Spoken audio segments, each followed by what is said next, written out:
नमस्कार. चला, आज आपण एका अशा प्रवासावर निघूया जो लाखो वर्षांपूर्वी सुरू झाला होता. हा प्रवास आहे मानवाच्या उत्क्रांतीचा. म्हणजे आपण आज जसे आहोत तसे नक्की कसे बनलो याची ही गोष्ट आहे. चला तर मग सुरू करूया. हा एक खूप मूलभूत प्रश्न आहे नाही का, आपल्या सगळ्यांच्या अस्तित्वाचा पाया. आणि या प्रश्नाचं उत्तर शोधण्यासाठी आपल्याला इतिहासाच्या पानांमध्ये खूप खूप मागे जावं लागेल, त्या काळात जिथे आपले पूर्वज पहिल्यांदा उभे राहायला आणि विचार करायला शिकले. आपल्या या प्रवासात आपण 4 महत्त्वाच्या थांब्यांवर थांबणार आहोत. सुरुवात होईल होमो हॅबिलिस पासून, ज्याला कुशल मानव म्हणतात. तिथून आपण होमो इरेक्टस, निअँडरथॅल आणि मग होमो सेपियन्स म्हणजे आपल्यापर्यंत पोहोचू.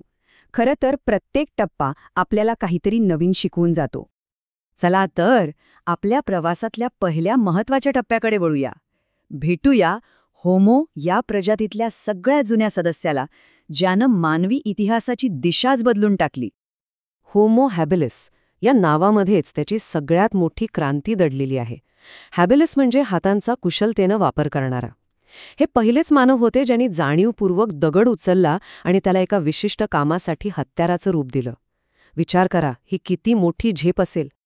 होमो हॅबिलिस 2 पायांवर नक्की चालायचे, पण ते आपल्यासारखे पूर्णपणे ताठ नव्हते.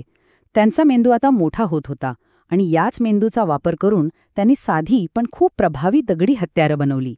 ही हत्यारं काही मोठ्या शिकारीसाठी नव्हती, तर प्राण्यांनी मारलेल्या शिकारीचं मांस खरवडण्यासाठी किंवा हाडं फोडून त्यातून पौष्टिक गर खाण्यासाठी होती. म्हणजे ते मोठे शिकारी नव्हते, तर मिळेल त्या संधीवर जगणारे होते. आता आपण उत्क्रांतीच्या पुढच्या टप्प्यावर पोहोचलो आहोत, जिथे एका नवीन आणि अधिक प्रगत मानवाचा उदय झाला. हा मानव फक्त हत्यारच नाही, तर निसर्गाच्या एका मोठ्या शक्तीवर नियंत्रण मिळवणार होता.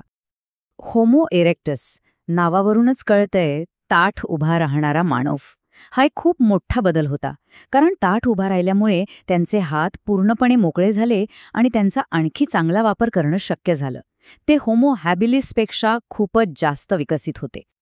होमो इरेक्टसने केलेली प्रगती तर थक्क करणारी होती. ते आता गटागटाने राहू लागले, ज्यामुळे संरक्षण आणि शिकार करणं सोपं झालं. त्यांनी हाताच्या कुऱ्हाडीसारखी अधिक चांगली आणि प्रभावी हत्यारं बनवली. पण सगळ्यात महत्त्वाची गोष्ट म्हणजे त्यांनी अग्नीवर नियंत्रण मिळवलं. अग्नीमुळे थंडीपासून संरक्षण मिळालं, अन्न शिजवून खाता येऊ लागलं, जे अधिक पौष्टिक होतं, आणि हिंस्र प्राणीही दूर राहिले. याच अग्नीच्या जोरावर ते आफ्रिकेतून बाहेर पडून युरोप आणि आशियामध्ये पसरू शकले. इथं आपण बघू शकतो की कसा फरक पडत गेला. मेंदूचा विकास, शरीराची रचना आणि हत्यारांमधली प्रगती. होमो हॅबिलिसकडून होमो इरेक्टसपर्यंतचा प्रवास हा मानवाच्या विकासातली एक खूप मोठी झेप होती. प्रत्येक प्रजातीने आधीच्या प्रजातीच्या पायावरच आपली प्रगती केली. आता आपण अशा एका मानवाकडे वळणार आहोत, जो आपला थेट पूर्वज नसला तरी आपल्या सगळ्यात जवळचा नातेवाईक होता.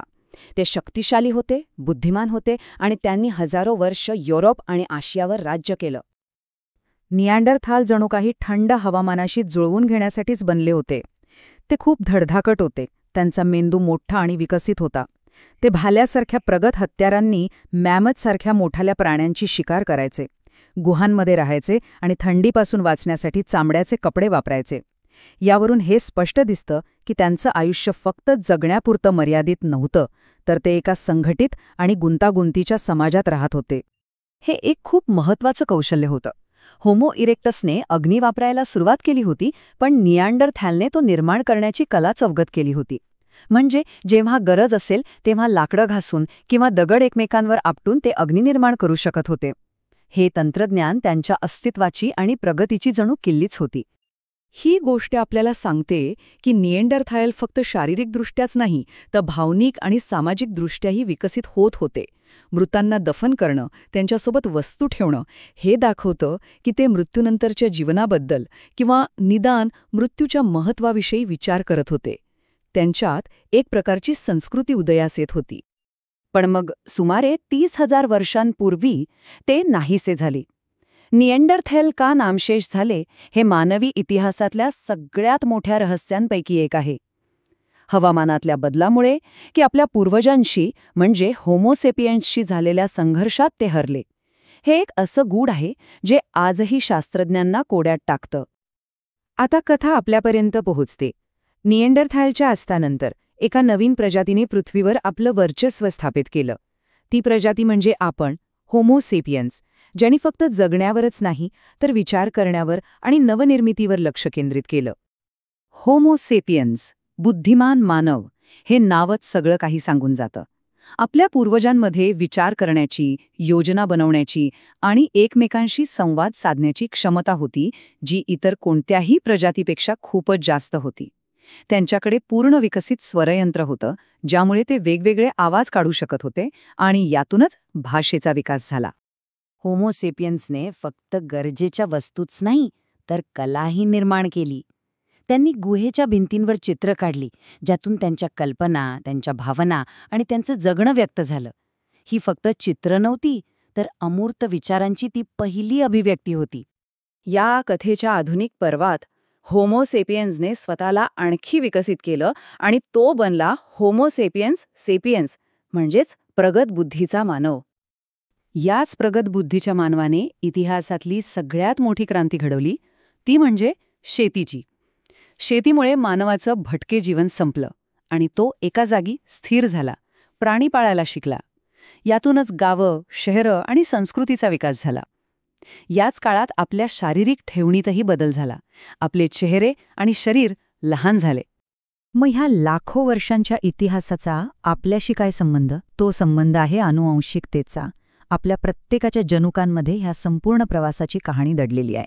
आपल्या पूर्वजांची वैशिष्ट्य, त्यांचं रूप, त्यांची बुद्धिमत्ता, हे सगळं याच आनुवंशिक धाग्यानं आपल्यापर्यंत पोहोचलं आहे. होमो हॅबिलिसच्या पहिल्या दगडी हत्यारापासून ते आधुनिक मानवाच्या तंत्रज्ञानापर्यंतचा हा प्रवास खरोखरच थक्क करणारा आहे. पण कथा इथे संपत नाही. उत्क्रांती ही एक कधीही न थांबणारी प्रक्रिया आहे. त्यामुळे हा प्रश्न उरतोच, लाखो वर्षांच्या प्रवासानंतर आता पुढे काय?